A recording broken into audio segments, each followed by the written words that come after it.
If I'm not taking care of myself mentally, I'm not going to show up in any role that I want to show up as in my life. If you want to be and this word good is also confusing too. It's like, what does that mean to be a good student, right? It's like, okay, so if you don't get good grades, you're not a good student. Having strong practices around mental health helps you become a more present human being. And when we're more present in our lives, I'm able to connect to the joy.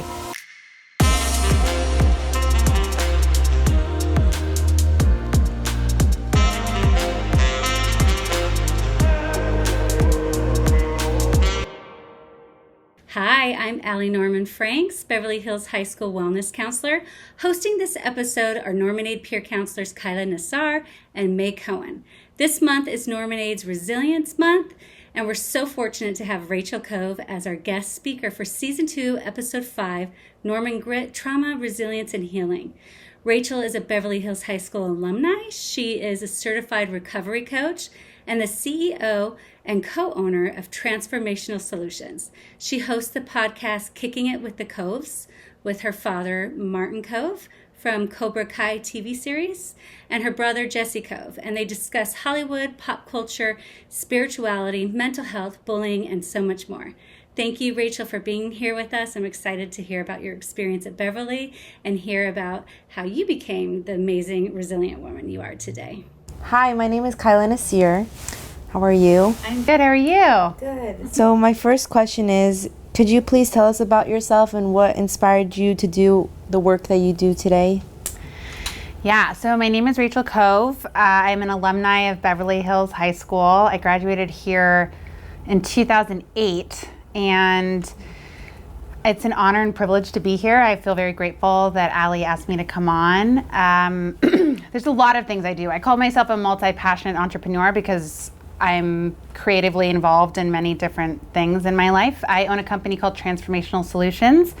We're a life coaching company that predominantly focuses on people who are struggling with trauma and mental health issues and addiction.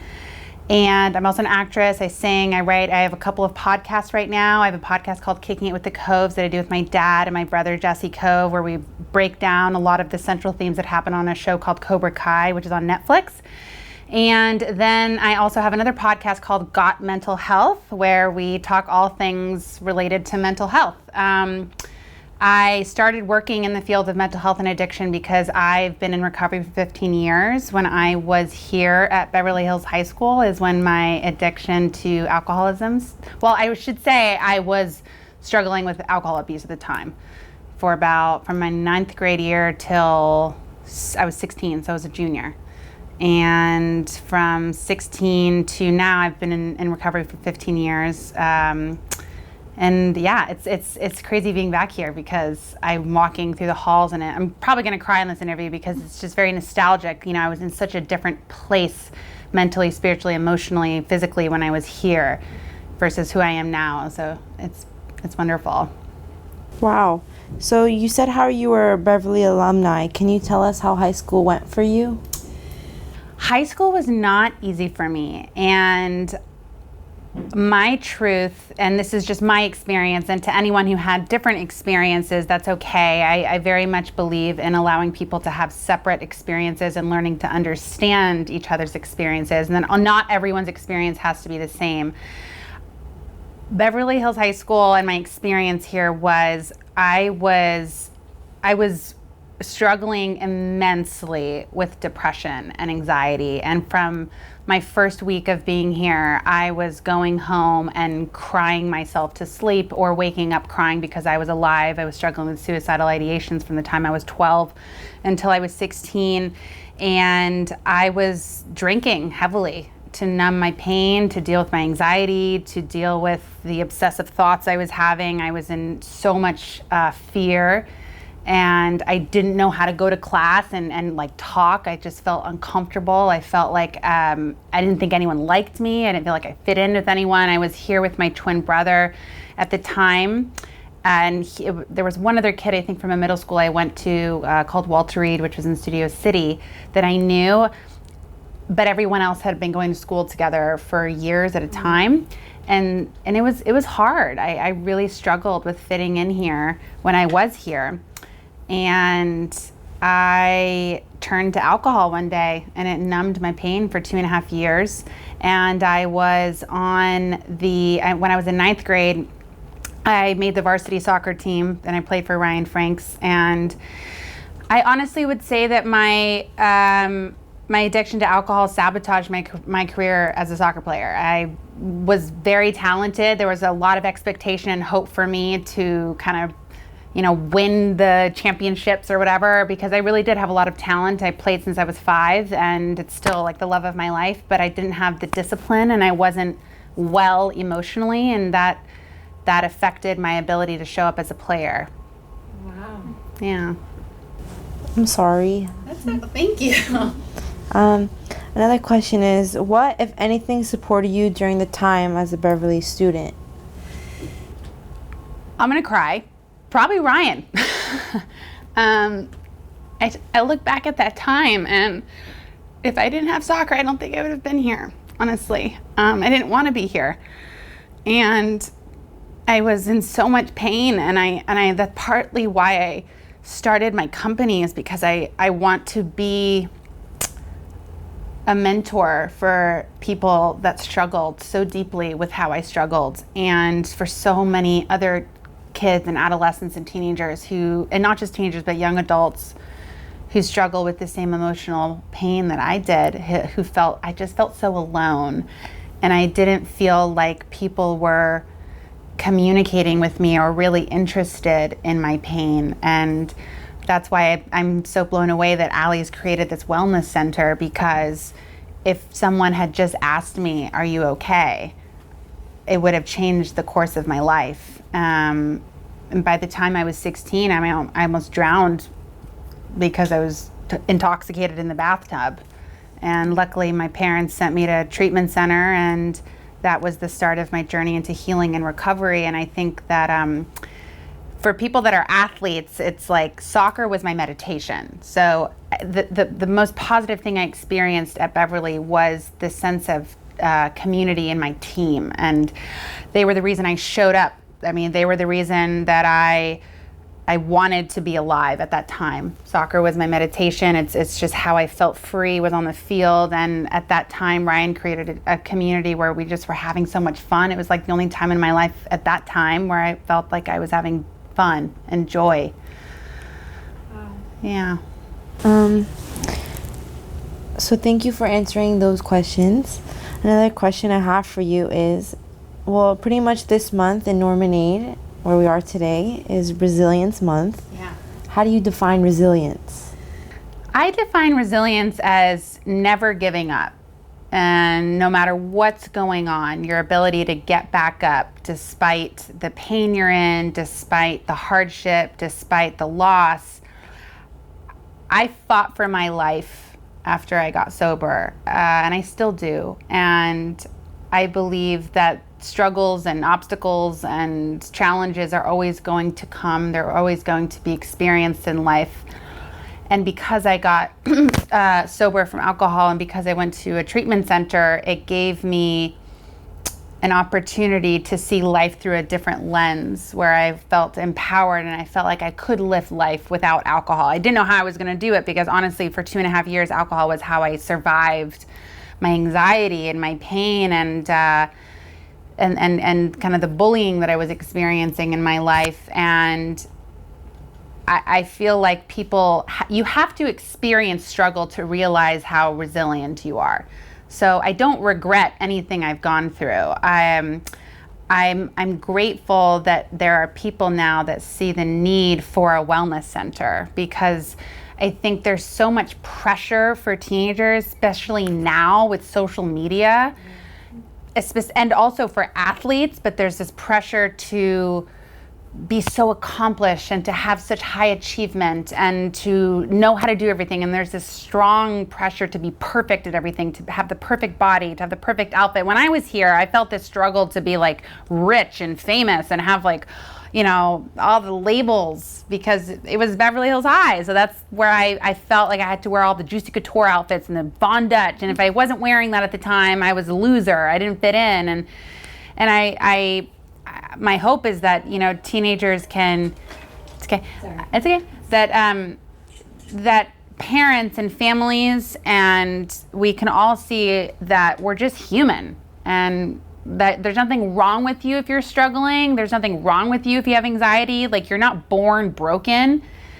And also there needs to be more conversations and more check-ins with each other. Like, how are you doing? And I remember at that time in my life, people knew I was drinking and didn't do anything about it. I remember being, and maybe they just didn't know how to do anything about it. It's a very difficult thing to I think to deal with if you don't know what to do. And what I mean is that there were mothers on the team, the players and their mothers. I was kind of like crying out for help in all the different ways that I unconsciously knew how to do, like talking about my drinking, and people on the team knew I was drinking a lot. And the mothers would tell their kids just not to hang out with me, and they would talk negatively about me. And at that time, it's sad because I think if they had just went, "Hey, are you okay?" and it would have changed a lot. And I'm hopeful that now, where mental health is just becoming like so much more okay to talk about, like if that's happening now, that there's more of a dialogue and there's more of an openness and a willingness to try to understand, hey, what's going on? Like, you're a teenager and you're human. I think a lot of parents, and I deal with this a lot professionally, and on my podcast, Kicking It with the Coves, we break down a lot of what happens in the show Cobra Kai. And why we do that is because the writers, and we actually had them on recently, the writers and the producers, they created the show predominantly to bring a focus to bullying and how people become bullies and how people feel when they've been impacted by bullying. And, one of the things so I interview a lot of experts in the field of mental health around bullying, and parents sometimes think that there's this, like their kids aren't impacted by things, or that their kids are so resilient that nothing affects them negatively. And I just completely disagree.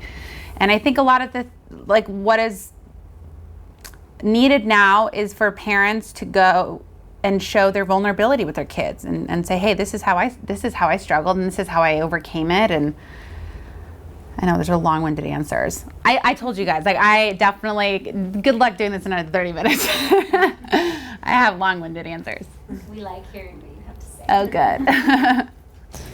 The next question is, what supported you in your recovery? Like, for example, like, who would you go to, like, other than alcohol, like, during the process? And through these mental health challenges that you have they made you very resilient today? That's a great question.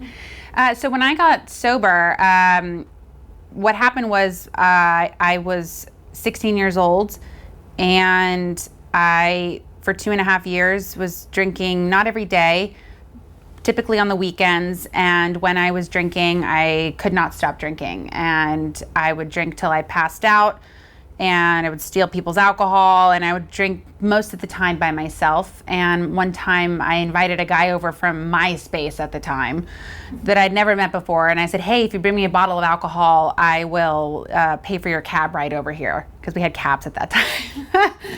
And I had to be at a soccer game at like 8 o'clock in the morning the next day, and I invited him over, 2 a.m. in the morning. I passed out. I don't know what happened to me. Woke up at 4 a.m. and started drinking more. I had to be at soccer at 7 a.m. So it was like 5 a.m. I'm crawling down the stairs or something, and I got into the bathtub and passed out in the bath, and I woke up to the water about to cover my face.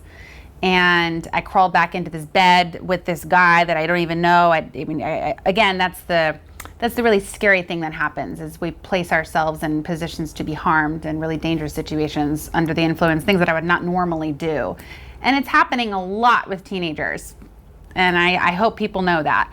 And especially now with fentanyl, I can't tell you how many clients have died that I've worked with, that, teenagers, young adults, and it's real. So now it's like, at that time, I'm glad there wasn't fentanyl happening, because I probably wouldn't be here today.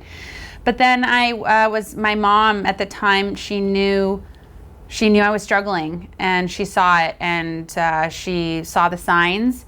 And I was showing up to soccer practice high on marijuana. I was showing up to soccer games drunk. I don't even think I was drunk, but I was definitely under the influence. And then I would show up to games hungover, and it was obvious because my level of playing was completely off. And at that time I was sent to rehab, and then I went to 12-step program, which saved my life. And to this day, I'm a huge advocate for therapy, for trauma work, for healing, for daily meditation practice, for any type of spiritual growth. I'm very much an advocate for having routine that takes care of your emotional and mental well-being. I think it should be the number one priority in everyone's life. I still see a therapist weekly. I talk to coaches all the time. I have my friends. I'm an avid book reader. I'm just always doing what I can to be growing. And really, I had to face the underlying pain and trauma that was leading me to act out with alcohol at that time in my life. Hi, so I'm May Cohen. I'm a senior at Beverly High, and I'm a peer counselor in the Norman Aid office. And I was just wondering if you could share a personal experience that you helped you build resilience during your time in high school. During my time in high school, I think the bravest thing I did was when I told my mom, I can't come to high school anymore, and I'm not going to survive by being here. And I came to class here, and I had a panic attack, and I called her hyperventilating, and I just knew I wasn't going to survive. And I actually became one of the first students of the independent study program here. So it was being brave to tell my mom, I can't do this. And my mom being courageous enough to listen and to not try to change or fix me. And at that time in my life, leaving the Beverly Hills High School soccer team, which I ended up going back to, but at that time, leaving and honoring my truth at that time and learning how to disappoint people was probably one of the most courageous things I did as a young 15-year-old at that time. Yeah. Do you think that, why do you think it's important to kind of bring awareness to that kind of mental health when you're struggling and need it? Because if we don't have our mental health, we're just not going to be the people we want to be. If I'm not taking care of myself mentally, I'm not going to show up in any role that I want to show up as in my life. If you want to be and this word good is also a confusing too. It's like, what does that mean to be a good student, right? It's like, okay, so if you don't get good grades, you're not a good student. And I think it helps, having strong practices around mental health helps you become a more present human being. And when we're more present in our lives, I'm able to connect to the joy. I'm able to connect to people more, which can create more happiness, and it makes me feel more alive in my life. So if people really emphasize hey, in the morning, let's make self-care our number one priority. Instead of getting 100% on all of your tests, let's make self-care the most important part of your day, and then let's see how you show up for the test. Let's make going to therapy or going to see a counselor popular and sexy and normal, and you're not crazy, quote unquote, if you need to go talk to someone. It's just the normal thing to do. Now let's see how you show up for a soccer game or a football game or your class or prom. When you feel supported and you feel full inside, now let's see how you show up for the roles that you feel you want to show up for in your life. It empowers you to know that you're doing well, and it gives you the confidence to feel good about yourself, to feel like you're worthy and valuable, and that you have a life worth living, and that your life is full of meaning. Because I've lived life where I'm on autopilot, not connected to anything, I'm self-harming, and I don't care. I have that happy face all the time, and no one knows I'm struggling, but at home I'm going home and hurting myself. And then why? Like, why is that happening? Because I'm not present and connected. And so when I'm present and connected, that's when I'm the most happiest in my life. And with that, I know that kind of stress can really take a toll on students, especially here and now. And with finals too that are coming up in like a few weeks. So what kind of tips do you think you would give to students who are really struggling, that are trying to take care of themselves during finals? Number one, your worth is not defined by what you do. And your worth is not defined by the grade that you get in a class. Your worth is not defined by the college that you get in. Your worth is not defined by the boyfriend or the girlfriend that you may or may not have. I didn't have a boyfriend until I was out of high school. Like I said, and no one asked me to prom. And it was hard because at that time, oh my God, if you're not asked to prom, like, you're pathetic or you're not popular. I mean, and at that time it was painful for me. And now looking back, I'm like, oh my God, I wish I could just go hold that girl and say, like, you're beautiful, you're lovable, even if no one's asking you to prom. When it comes to finals, listen, I know there's personalities that are, type A, or there's people that want to achieve, and I think that's because of the influence of our society to achieve, and that's okay, and have the balance. Like, one of the things I love to do when I'm doing work, I have a business, I'm a mom, I have a lot of different projects I work on related to acting and singing and the podcast.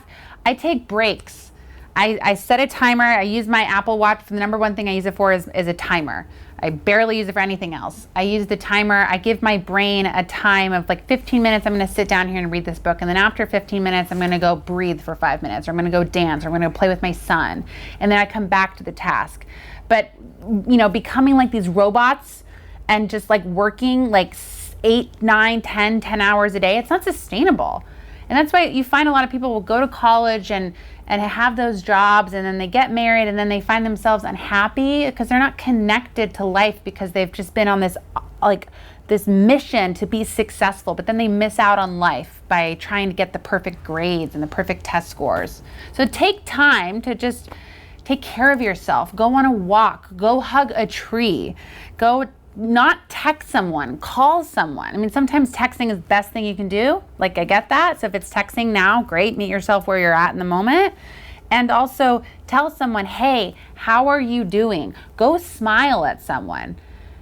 Go ask for a hug. I do it all the time. Like, if I'm struggling, if you know me and you're friends with me, I'm going to ask for what I need. That's a hug, great. If I need you to stay away from me, great. If I need you to just come sit with me while I'm having a tough day, great.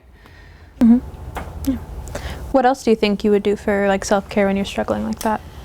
I love therapy.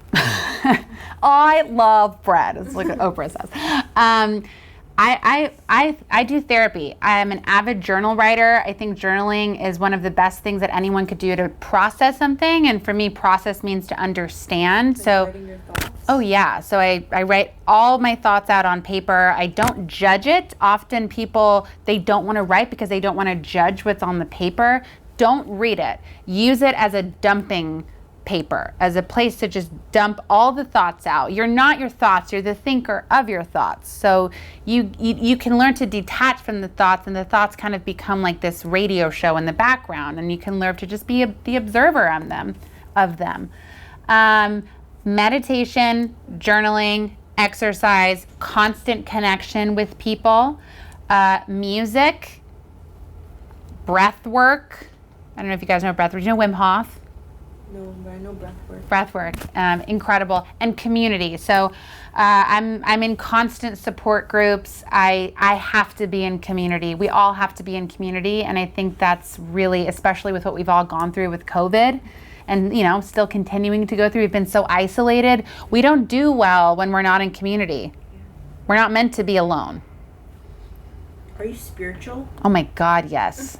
Do you talk to God? All the time. And listen, when I was 16 and I was sent to high school, I was sent to rehab, at that time in my life, I was quote unquote atheist. And then I was introduced to a 12-step program, and I started to believe in a higher power greater than myself. And so you don't have to believe in the word God, but to believe in something greater. So that could be called love, universe, God, nature, connection, but something underlying that is powerful, right? That is greater than you in that moment, that I can lean on when I'm in a really dark place or when I'm really scared.